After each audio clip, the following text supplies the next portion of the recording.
Assalamualaikum warahmatullahi wabarakatuh. Halo sobat FKPH semua. Selamat datang di FKPH Talk. Saya Abdur Zikra dan saya bersama partner saya Rizky Herina, dan kita akan menemani kalian dalam 30 menit ke depan. Sobat FKPH, hari ini kita bakal membahas tentang salah satu kawasan terindah di Indonesia, bahkan di dunia, yaitu Raja Ampat.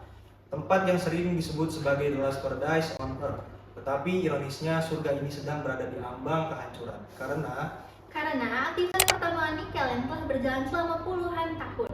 Padahal kalau kita lihat dari regulasi yang ada, wilayah-wilayah Raja Ampat, terutama pulau-pulau kecil, seharusnya termasuk dalam zona terlarang untuk aktivitas pertambangan. Betul banget. Setelah kasus ini viral, beberapa izin tambang sudah dicabut oleh pemerintah. Tapi yang menarik dan agak bikin heran, justru satu perusahaan, yaitu PT Garnikel, yang masih dipertahankan. Dan berdasarkan latar belakang tersebut, muncul pertanyaan-pertanyaan besar, khususnya keterkaitan kasus ini dengan hak atas lingkungan hidup yang baik dan sehat. Makanya, di episode spesial ini, kita bakal bahas isu ini dari perspektif hak asasi manusia dengan tema perlindungan lingkungan hidup kawasan ekosistem dalam perspektif hak asasi manusia, studi kasus aktivitas pertambangan di Raja Ampat. Dan untuk mengupas tuntas topik ini, kita mendatangkan narasumber yang sangat-sangat kompeten di bidangnya. Beliau adalah Bapak Said Hadi, SHMH.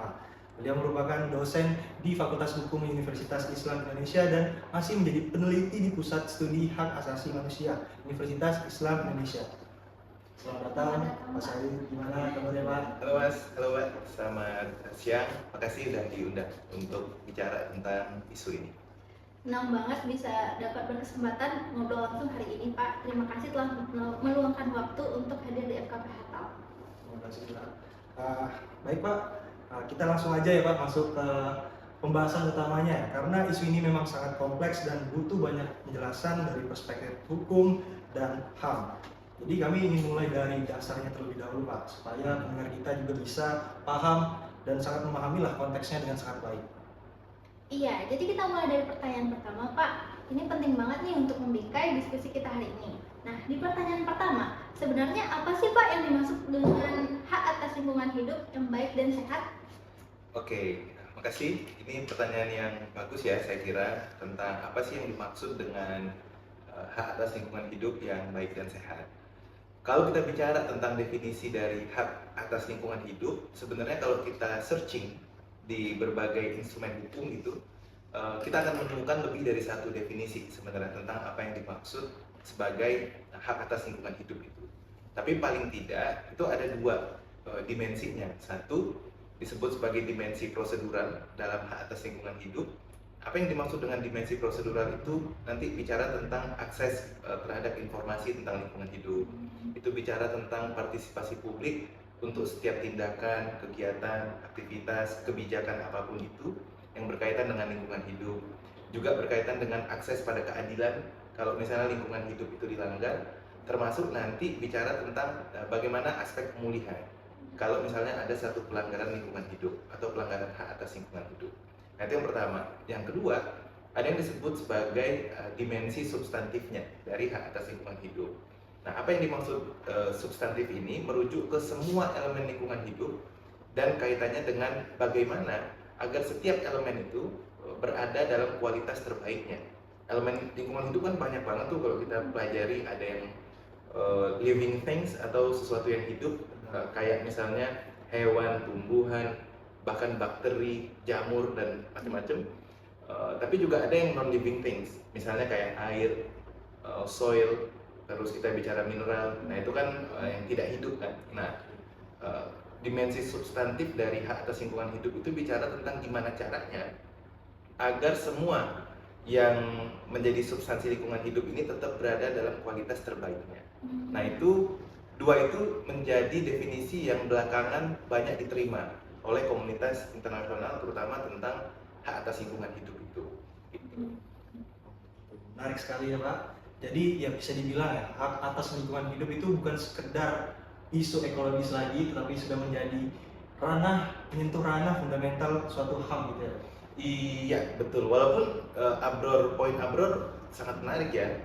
Udah nggak lagi merupakan isu ekologis, tetapi juga udah masuk ke isu hak asasi. Walaupun Misalnya kita lacak gitu ya sejarah gimana sih ceritanya masyarakat internasional akhirnya mengakui lingkungan hidup sebagai HAM, itu nggak singkat juga gitu. Editor yang kawan-kawan berikan ke saya misalnya di situ kan mengutip tuh ada resolusi dari UN tahun 2022 yang mengakui lingkungan hidup sebagai HAM. Nah, kita bisa bilang memang itulah dokumen internasional pertama yang memang secara terbuka gitu mengatakan lingkungan hidup sebagai HAM. Karena kalau kita lihat di dasar-dasar hukum internasional tentang lingkungan, misalnya kita mulai dari Stockholm Declaration tahun 72, ada Rio Declaration tahun 92, lalu ada Paris Agreement tahun 2015 misalnya. Kalau kita lacak, ada nggak sih bahasa human rights di dalam instrumen hukum itu? Kita hanya akan menemukan human rights itu di dalam Paris Agreement tahun 2015. Itu pun hanya satu kali diucapkan, hanya satu bagian yang memuat itu, yaitu di preamble dari Paris Agreement itu. Sehingga poin Abro tadi sangat bagus tuh, bahwa belakangan memang lingkungan itu udah nggak lagi menjadi isu ekologis semata gitu, tapi juga udah isu yang menyangkut dengan hak kita sebagai manusia gitu. Dan ini tuh makin relevan ya Pak kalau kita kaitkan dengan aktivitas pertambangan di wilayah-wilayah seperti Raja Ampat ini. Nah, dari situ Pak, kami ingin melanjutkan ke pertanyaan yang berikutnya, yang lebih spesifik ke bagaimana sih peran negara dalam situasi seperti ini. Jadi, bagaimana sih Pak sebenarnya pelaksanaan kewajiban negara dalam melindungi hak atas lingkungan hidup yang baik dan sehat, yang sebagaimana dijamin di dalam pasal 28H ayat 1 Undang-Undang Dasar 1945 dan pasal 9 ayat 3 Undang-Undang Nomor 39 tahun 1999 tentang HAM, khususnya jika kita kaitkan dalam konteks aktivitas pertambangan nikel di kawasan Raja Ampat itu. Oke, kalau kita kaitkan ke aktivitas pertambangan nikel, itu pasti kalau bicara perlindungan hak asasi manusia, itu ada dua elemen yang akan selalu dibahas tuh dalam diskusi-diskusi itu. Pertama, tentang gimana caranya, sederhananya gitu ya, negara itu bikin kebijakan, bikin satu tindakan untuk mencegah terjadinya pelanggaran hak atas lingkungan hidup yang dilakukan oleh berbagai pihak gitu. Di dalam konteks ini, dalam konteks pertambangan nikel di Raja Ampat misalnya. Nah, instrumen pencegahan itu apa aja? Nah, itu sebenarnya secara normatif kita bisa temukan di banyak regulasi ya. Misalnya tentang perizinan, selain perizinan ada AMDAL, selain AMDAL ada pengawasan gitu. Nah, yang lain pertanyaannya, kalau misalnya dalam satu peristiwa kayak situasi Raja Ampat ini, ternyata walaupun udah ada instrumen yang dipakai untuk mencegah, tapi kan tetap terjadi pelanggaran tuh misalnya. Nah, maka melindungi akan bicara pada tahap yang selanjutnya, yaitu gimana caranya negara itu memulihkan hak atas lingkungan hidup yang dilanggar itu. Nah, refleksinya kalau kita pakai dua definisi ini, mencegah dan memulihkan ke situasi pertambangan nikel, maka kita bisa bilang dua hal ini belum berjalan dengan maksimal. Atau kalau bahasa yang kerasnya sekalian, negara gagal dalam konteks kewajiban ini. Misalnya kita bicara pencegahan, misalnya dari awal kita tahu tuh bahwa instrumen hukum kita tidak memungkinkan sebenarnya pertambangan itu dilakukan di pulau-pulau kecil. Kita bisa cek dasar hukumnya gitu, tetapi itu terjadi. Nah, pertanyaannya, selama ini pemerintah ada di mana gitu dalam melakukan pengawasan untuk aktivitas tambang semacam itu. Nah, baru ketahuan setelah kawan-kawan Greenpeace akhirnya mengungkap ada situasi yang seperti itu kan. Nah, pertanyaannya, kalau misalnya nggak ada kawan-kawan Greenpeace ini, sampai kapan nih pertambangan nikel akan berjalan terus-menerus? Artinya pengawasan nggak jalan di situ, nggak ada upaya untuk mencegah hal itu terjadi. Nah, kalaupun kita bicara pemulihan, sampai hari ini pun nggak kelihatan upaya pemerintah untuk memulihkan situasi itu, kecuali mencabut beberapa izin, itu pun nggak semuanya gitu. Nah, sehingga di situ masih ada notes bahwa kegagalan masih terjadi dalam konteks ini. Baik, menarik sekali Pak. Jadi ada notes di situ, kegagalan dan kemudian itu masih terjadi. Jadi berarti Pak, kita di satu sisi itu punya jaminan konstitusi, tapi di sisi lain implementasinya bisa sangat timpang ya. Nah, penjelasan Bapak tadi tuh sangat-sangat terkait sekali dengan pertanyaan selanjutnya, yang mana menurut Bapak, apakah tindakan pemerintah yang mempertahankan izin usaha pertambangan atau IUP pada PT GAC Nikel dan mencabut izin perusahaan lainnya sudah memenuhi prinsip non-diskriminasi dan pelindungan HAM secara adil dan proporsional? Oke, ini pertanyaan yang lebih prinsipil lagi ya sebenarnya, karena benar, salah satu prinsip kalau kita bicara human rights itu adalah prinsip non-diskriminasi. Nah, tetapi pertanyaan dasarnya lagi, diskriminasi itu apa gitu kan? Nah, sederhananya kalau misalnya kita definisiin apa sih yang dimaksud dengan diskriminasi, kira-kira gini. Diskriminasi itu akan bicara dalam situasi di mana untuk satu situasi yang sama, maka perlakuannya harus sama. Itu sederhananya. Tetapi kalau ada situasi yang berbeda, maka perlakuan juga harus berbeda. Sebaliknya, kalau dalam situasi yang sama ada perlakuan yang berbeda dari negara terutama, maka diskriminasi terjadi di situ. Atau sebaliknya, situasi dua subjek ini berbeda tapi diberlakukan secara sama negara. Nah, itu diskriminasi terjadi. Kita ambil contoh kali ya biar membuat definisi diskriminasi ini menjadi clear. Misalnya gini, kita bertiga nih, misalnya situasinya saya misalnya adalah seorang penyandang disabilitas netra misalnya. Nah, terus kita diskusi nih dengan audiens, dengan banyak orang, tetapi media yang kita gunakan untuk berdiskusi adalah dengan menggunakan kertas dokumen yang terprint biasa gitu. Nah, di sini situasinya kan ada yang berbeda ya di antara kita ya. Misalnya kawan-kawan itu orang dengan melihat, sedangkan saya itu blind, netra. Nah, karena perbedaan situasi kita, harusnya perlakuan untuk memberikan dokumen itu berbeda harusnya. Karena kalau misalnya dokumennya sama adalah printed materials yang hitam di atas putih, maka saya pasti nggak bisa baca itu. Sehingga diskriminasi terjadi tuh kepada saya karena ada perlakuan yang sama untuk situasi yang berbeda.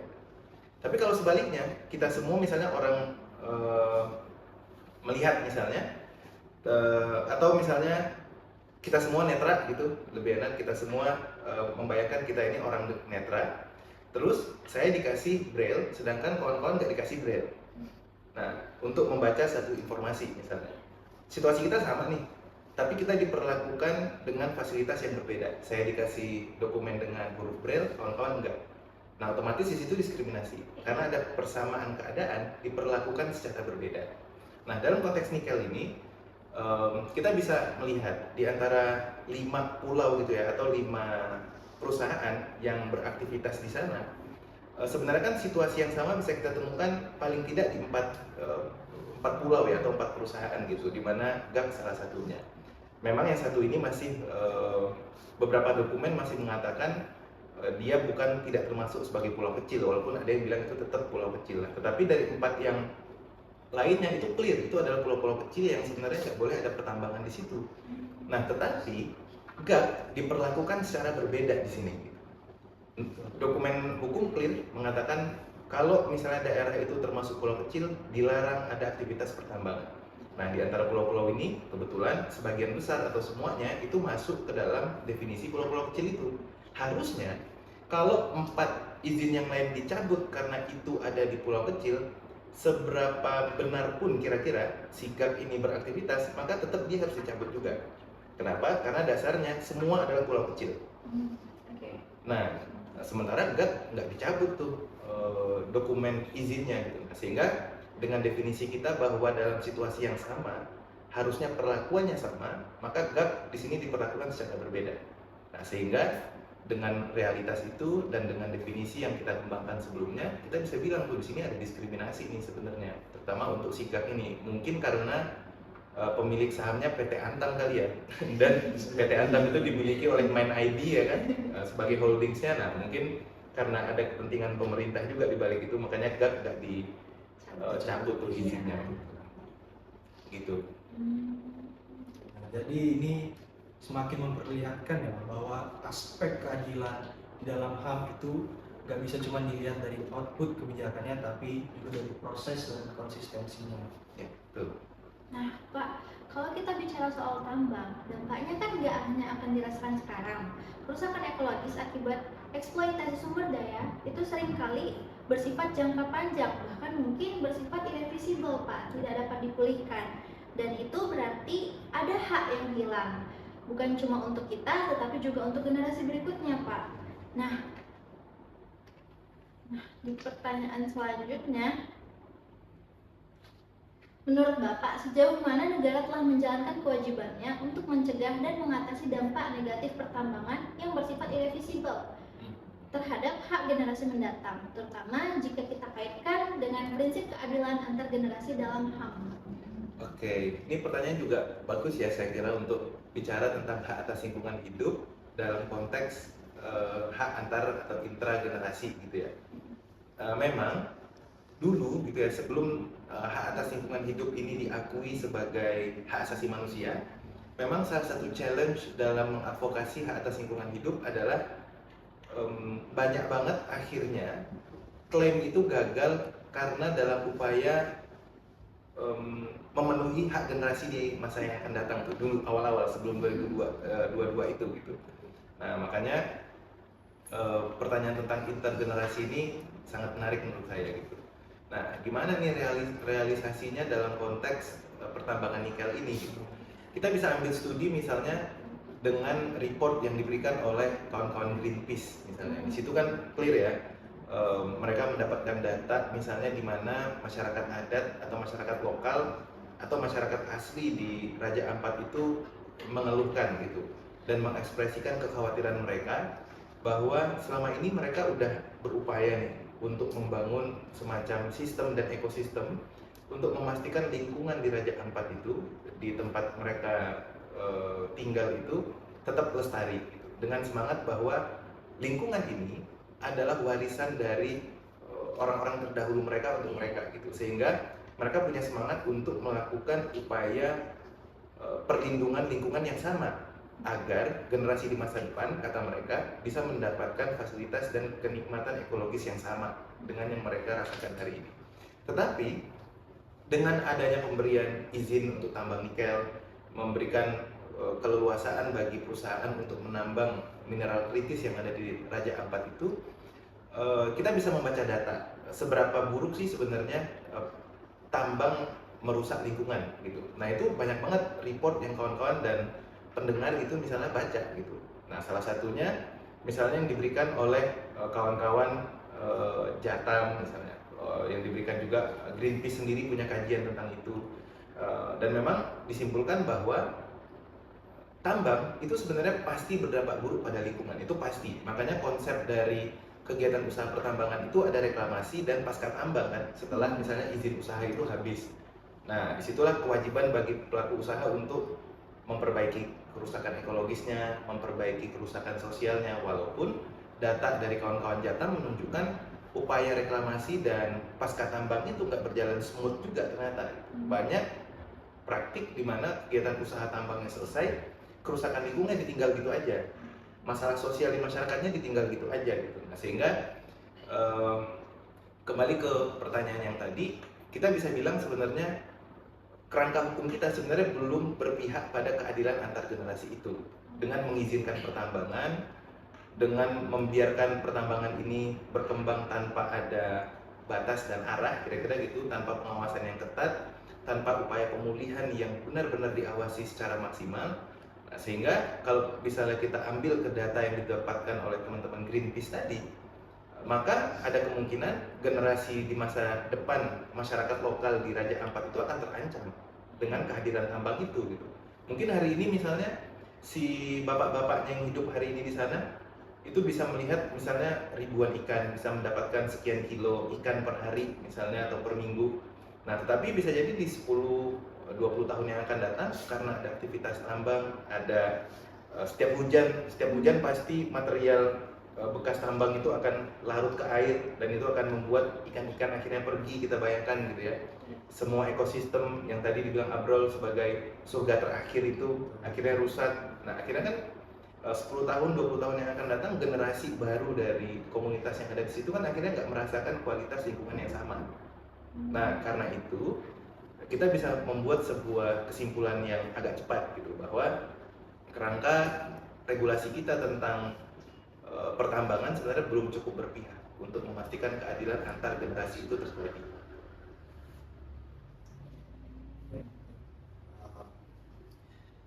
Jujur kalau kita sebagai warga negara ya, apalagi sebagai mahasiswa hukum, mendengar semua ini tentu muncul rasa tanggung jawab juga. Jadi nggak bisa lagi cuma jadi penonton, teman-teman semua. Iya, karena perlindungan HAM termasuk atas hak lingkungan. dan nggak akan jalan maksimal tanpa adanya tekanan atau dorongan dari masyarakat sipil, terutama dari kalangan akademik dan generasi muda. Nah, di pertanyaan selanjutnya Pak, menurut Bapak, strategi atau model advokasi hukum seperti apa yang dapat dilakukan masyarakat, terutama mahasiswa agar dapat terlibat aktif dalam perlindungan lingkungan berbasis HAM? Oke, saya membaca pertanyaan ini sebagai semangat dari kawan-kawan mahasiswa gitu ya untuk ikut andil nih dalam melindungi lingkungan hidup gitu. Kalau bicara advokasi, maka sebenarnya peta advokasi itu cuma dua umumnya gitu. Umumnya, kalau misalnya kawan-kawan mahasiswa ingin mencoba untuk terjun dalam isu-isu sosial dan lain-lain gitu ya. Pertama, apa yang disebut sebagai advokasi litigasi. Jadi kita menggunakan mekanisme hukum untuk mengadvokasi atau menghadirkan suatu perubahan yang lebih baik. Nah itu caranya macam-macam. Ada misalnya dengan judicial review misalnya. Nah belakangan kan agak rame ya, Mahkamah Agung membatalkan sebuah peraturan gitu ya yang memungkinkan jual beli sedimen pasir itu dilakukan, itu akhirnya dibatalkan. Nah, itu salah satu contoh advokasi litigasi itu begitu. Atau dengan misalnya menggugat satu perusahaan yang terbukti melanggar lingkungan hidup misalnya. Nah itu bisa menjadi alat juga. Gugatan itu ya bisa secara keperdataan, secara administratif misalnya dengan menggugat keputusan pemerintah daerahnya karena udah ngasih izin gitu. Nah itu satu saluran. Tapi di saluran yang lain, kalau misalnya kita bukan orang yang cukup kuat misalnya untuk menempuh jalur litigasi, kita bisa menggunakan jalur non litigasi namanya. Mahasiswa-mahasiswa mungkin bisa memanfaatkan ruang ini untuk mempengaruhi opini publik. Nah, caranya macam-macam.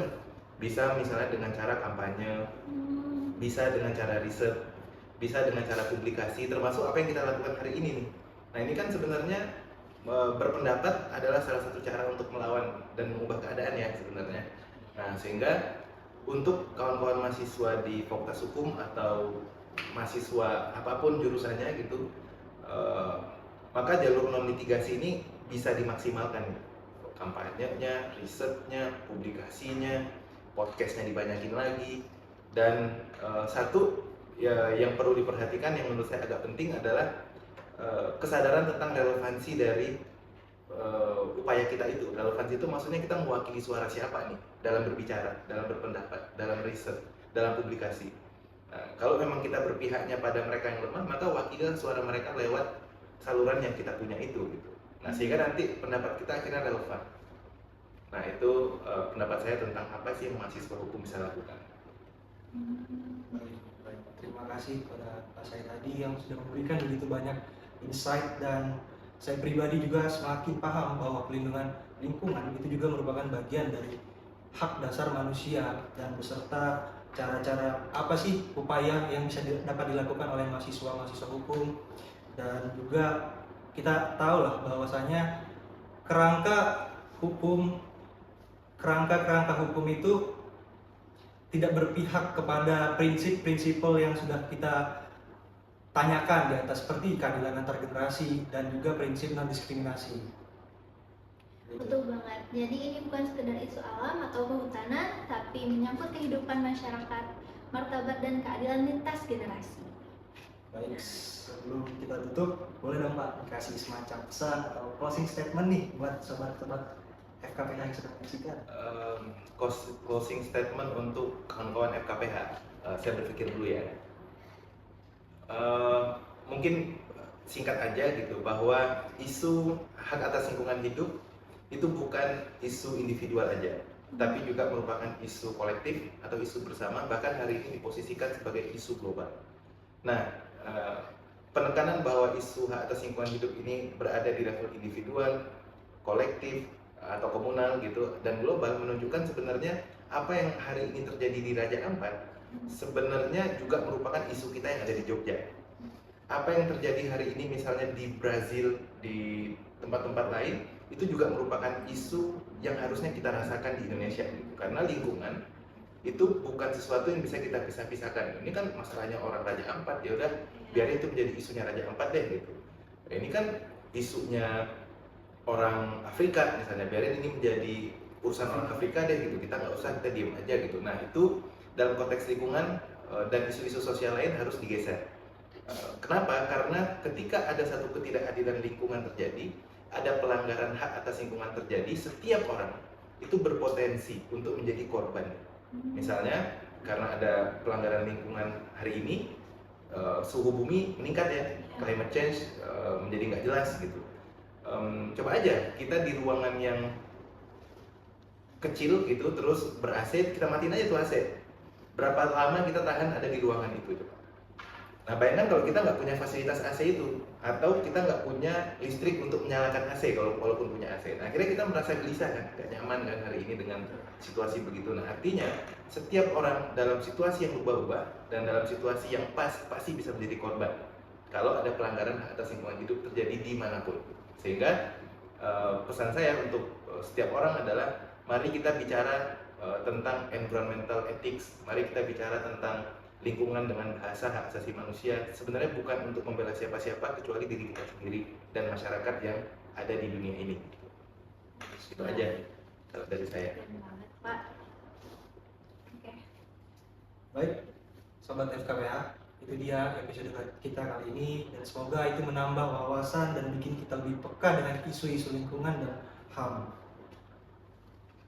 Oke. Buat sobat FKPH, jangan lupa follow, like, and subscribe, dan jangan lupa stay tune terus di episode-episode berikutnya. Wassalamualaikum warahmatullahi wabarakatuh. FKPH berbakti dengan jasa dan karya.